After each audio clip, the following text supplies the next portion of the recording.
Bonjour, je m'appelle Anita Morgun. Ceci est News Pulse sur UATV. Bienvenue dans notre segment quotidien. Aujourd'hui dans l'épisode, plus de 9 milliards de dollars, les pertes des entrepôts de Wildberries dépassent un niveau record après les attaques ukrainiennes. Poutine visite les territoires du Nord occupés par la Russie. Le Japon prépare une réponse. Les navires russes sont désormais impuissants dans leur propre port. Plus de détails dans notre reportage pour vous.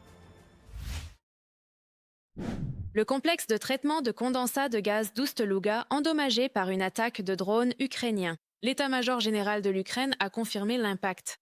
Les 3 unités de traitement du complexe d'Ust-Luga de Novatek ont chacune une capacité de 3 millions de tonnes métriques par an, raffinant le condensat de gaz stable en naphta léger et lourd, en carburéacteur, en fioul marin et en gazole.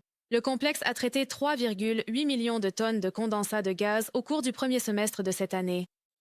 Ust-Luga est également l'un des principaux terminaux d'exportation de pétrole de la Russie, chargeant environ 700 000 barils de brut par jour.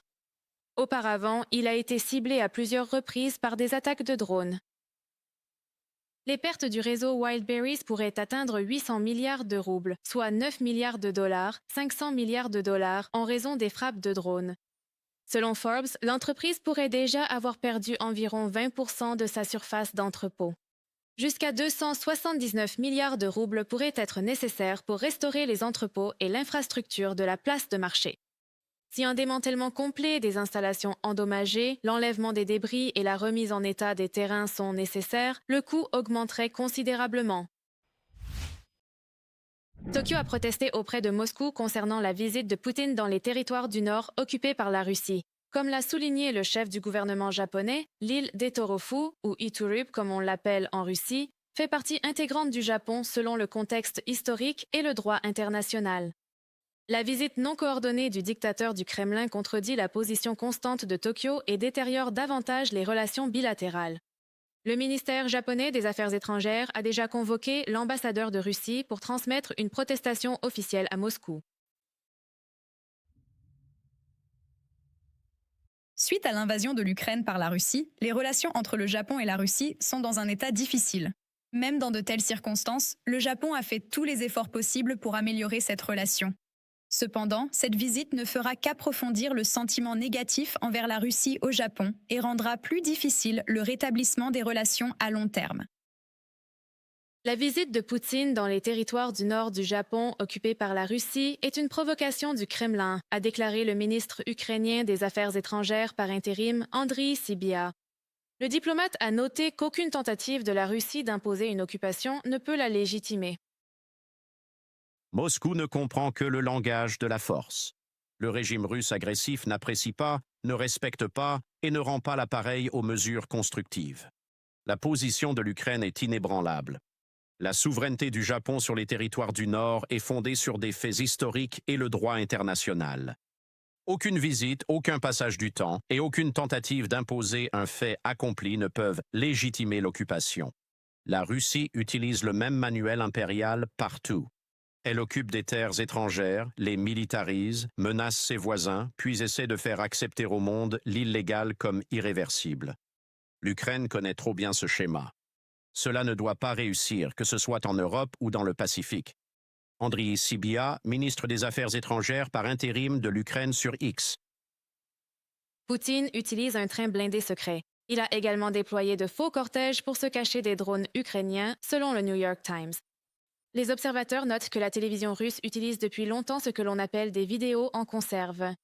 Il s'agit de clips préenregistrés du dirigeant du Kremlin présentés comme des nouvelles de dernière minute. Pendant ce temps, le service de sécurité du dictateur invente constamment de nouveaux moyens pour le cacher des drones ukrainiens qui frappent pratiquement toute la Russie européenne et même jusqu'en Sibérie occidentale. De plus, de fausses informations sur l'endroit où se trouve Poutine sont de plus en plus utilisées. L'Ukraine cible systématiquement la flotte russe de la mer Noire, privant l'agresseur de ses derniers ports sûrs. Après que les navires ennemis ont été chassés de Crimée, leur dernier avant-poste, Novorossiysk, a été attaqué. Une attaque combinée de missiles ukrainiens Neptune et de drones Palianitsia a non seulement détruit la base militaire, mais a également bloqué les artères logistiques clés de l'occupant. Regardez ce reportage pour découvrir comment la technologie change les règles de la guerre navale et pourquoi les navires russes sont désormais impuissants dans leur propre port. Les forces armées ukrainiennes mettront la machine de guerre russe hors d'état de nuire. C'est ainsi que le ministre de la Défense par intérim de l'Ukraine, Yevhen Kamara, a décrit l'opération unique de l'armée ukrainienne à Novorossiysk. Il a souligné que les opérations à longue portée deviendront de plus en plus importantes et plus difficiles à contrer pour la Russie. La frappe combinée a été menée à l'aide de missiles, de drones à réaction et de drones maritimes. La Russie s'est révélée impuissante face à l'opération synchronisée des capacités de frappe ukrainiennes. C'est le résultat d'efforts conjoints et d'une synergie croissante au sein des forces de défense. L'expansion des frappes en profondeur contre la Russie est l'une de nos principales priorités. En collaboration avec le commandant en chef Mikhailo Drapati, l'état-major général, les forces des systèmes sans pilote, le service de sécurité de l'Ukraine, d'autres composantes des forces de défense et nos fabricants de défense, nous continuerons à accroître cette pression. Yevgeny Kamara, ministre de la Défense par intérim de l'Ukraine sur Facebook. Dans la nuit du 12 août, les forces de défense ukrainiennes ont frappé une base militaire russe à Novorossiysk avec des missiles Neptune et des drones Palyanitsia. L'installation est située à plus de 300 km de la ligne de front. Selon le président ukrainien Volodymyr Zelensky, il s'agit du dernier bastion majeur de la flotte russe de la mer Noire dans la région. Zelensky a ajouté que des frappes sur des positions de défense aérienne russes, des jetées et des infrastructures portuaires ont été confirmées.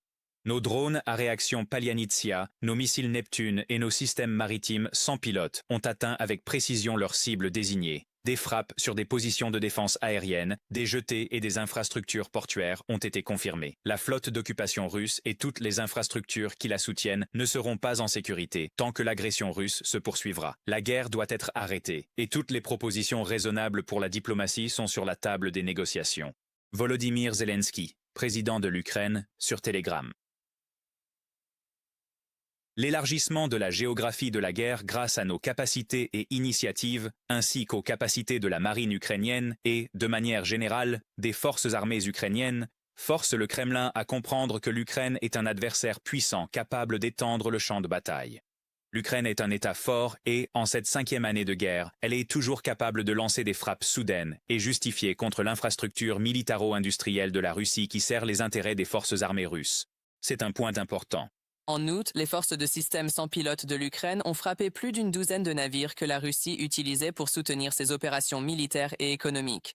Cela a déclenché une crise majeure dans les exportations de produits pétroliers russes via les mers Noires et d'Azov, qui ont chuté de près de moitié en juillet. Les forces de défense ukrainiennes mènent également une campagne systématique pour isoler la Crimée occupée par la Russie, frappant régulièrement les aérodromes militaires, les centres logistiques et les infrastructures énergétiques de la péninsule. L'état-major général ukrainien a officiellement confirmé la destruction de la tour de contrôle de l'aérodrome militaire de Saki à Novofedorivka. Dans le même temps, un répéteur terrestre utilisé par les forces russes pour contrôler les drones d'attaque Djeran et Djerbera a été détruit près de Tchornomorsk. La Crimée reste une plateforme de lancement d'où est lancé tout ce qui peut voler. Des drones, des aéronefs qui y sont encore stationnés, des missiles balistiques et des armes hypersoniques. Tout cela concerne la Crimée et par conséquent, oui, je suis certain que la perturbation de la logistique va se poursuivre. Nous n'avons pas vraiment le choix car, pour les Russes, la Crimée est effectivement un centre d'infrastructures militaires d'une importance critique et tout cela demande du temps pour épuiser leurs ressources. Une analyse de l'Associated Press publiée en août 2026 confirme que l'Ukraine a mené 3 fois plus de frappes à longue portée contre des cibles à l'intérieur de la Russie en juillet qu'en janvier. La campagne a contraint le commandement militaire russe à disperser ses systèmes de défense aérienne pour tenter de protéger les installations situées dans les zones arrières du pays. Face à la hausse des prix due au conflit avec l'Iran, poussant les États-Unis à alléger les sanctions sur le pétrole russe, Kiev a intensifié ses frappes sur les infrastructures pétrolières pour couper les revenus du Kremlin. Des frappes sont également menées contre la production de défense afin de saper la capacité à long terme de la Russie à fabriquer des armes, ainsi que contre les systèmes de défense aérienne et les entrepôts de vente au détail, selon un rapport de l'Associated Press. L'Ukraine continuera de frapper les infrastructures militaires russes, les actifs navals, la logistique, les installations de carburant et d'énergie, ainsi que les entreprises de l'industrie de défense. L'agression que le Kremlin comptait mener exclusivement sur un territoire étranger a désormais définitivement évolué en une guerre d'usure asymétrique, rapporte Victoria Shistukina, UATV News. C'est tout pour aujourd'hui. Je suis Anita Morgan. Merci d'avoir regardé ce segment. Nous apprécions énormément votre temps et vos efforts. Veuillez également partager, commenter et vous abonner à UATV. Nous sommes là pour vous informer sur tout ce que demain nous réserve, toujours dans une perspective ukrainienne. Prenez soin de vous et à bientôt.